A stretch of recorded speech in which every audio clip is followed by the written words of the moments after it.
Welcome back to my channel, everyone. Hope you had a good start to your new year. And today I bring to you over $10,000 mistake that I've made in 2020 that I hope you get to avoid. So I'll go through each of the cards and then talk about the lessons that I've learned from my mistake. So let's get started. So the first card in this list that I want to talk to you about in my $11,000 mistake is the 2014 Panini Prism Neymar PSA 10 card. There was a point in time in 2020 in the summer when basketball was getting extremely hot and there was just so much money flowing into the hobby where people were just looking at every opportunity to buy any card. And that's when soccer just really skyrocketed. I remember in the beginning of the year, soccer cards were really cheap. First of all, not many were graded, so a lot of them were sold in raw condition, and a lot of the sellers actually resided outside of the US. And the cards, for example, Neymar raw cards were going for $1 or $2 in the beginning of the year, and then came the summer when soccer was just getting really hot. And guess how much I paid for this card? $2,000. And this card is valued today at $250. That's about 88% decline in value. So this one hurts, and at this point there's really no point of selling it, so I'm just going to hold it, for the next World Cup, see where the card goes. But really a disappointing investment. Second on my list, also a soccer card, is the 2014 Panini Prism Cristiano Ronaldo PSA 10 card. When you think about soccer, you have these top three players. You have Ronaldo, Messi, and Neymar, and that's my opinion. And I was thinking in my head, given the amount of influence that Ronaldo has, why wouldn't anyone want this card? And I think there were other people who thought similarly, and so this card skyrocketed overnight. And I purchased this card for $3,700 in August of 2020. It was an in-person transaction. We met at a bank. The guy was a very avid soccer fan, and he was ecstatic to give this card away to me, and I was super happy too. But of course, this card is nowhere near that value today, and it's worth $470. That's about 87% decline in value. Again, just like the Neymar card, there's really no point of selling this one.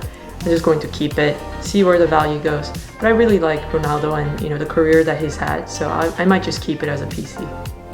Just FYI, all these cards are just the graded cards that I'm going to talk to you about that I made huge mistakes on, but I can save the raw card mistakes that I've made in the past for another video.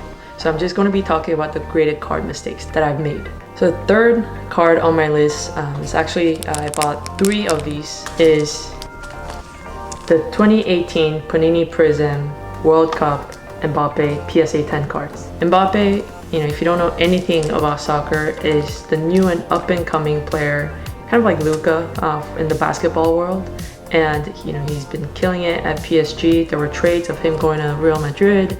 I mean, there was a lot of hype in his cards, and he was one of the youngest players in the French team to score, I think, in the last World Cup as well. So a ton of hype, obviously a great soccer player, but I paid on average about $1,700 for these cards. I think I got one of them from Australia, one from UK, and one from the States, I believe. Yeah, so I paid $1,700 for each, but they're currently worth about $500. So that's about 70% loss that I saw in this investment. And obviously this guy's really young, so it'll be really exciting to see how his career develops and how his card prices go up or down or stays flat. But this was definitely one of those cards where there was just a lot of hype in a very short amount of time, and I caught on to the wave thinking that it was time for soccer to kind of emerge into the industry, but that bubble popped really fast. So last card on my list, again another soccer card, is the 2014 Panini Prism World Cup Messi PSA 10. So Messi, being the player that he is, I really like him. He's a tremendous player, probably one of the greatest soccer players of all time, from Argentina and from the world. And I picked this up for $900, so not too crazy. And the card prices actually went up all the way up to roughly $3,000, but I kept it because I didn't buy it for a quick flip. But hindsight, I should have flipped it because it is currently worth about $450. So I saw about half of the amount that I paid vanish into thin air. and I saw about 50% loss on this card. Again, just like the other cards, I have no intention of getting rid of it. It's too big of a loss. I really like these players, so whether they stay in my personal collection or if a time comes when it just makes sense to sell them, I'll do that. But for now, I'm keeping them long term. And the lesson here is that number one, don't buy cards or waxes or any collectible when it is the hottest in the market. What that means is it's very risky and dangerous to pick up a card in its highest price. So when you look at the value of the card over time and you see that the value of the card today is at its peak, unless there are sure signs that this is not the peak just yet, but it will be going up, yeah, then go ahead and purchase it. But when it's at its peak, like any other investing instrument, there is this sort of cyclical momentum and trend that you'll see.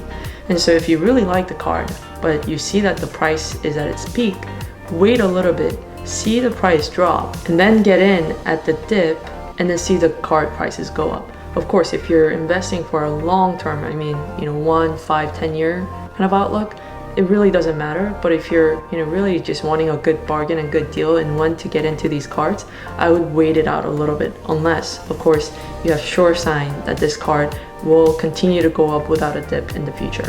Lesson number 2, research, research, research. I got into these cards because I simply just like the players, and I know that they're de facto in the sport of soccer, and I know that soccer is the most popular sport in the world. I thought no brainer.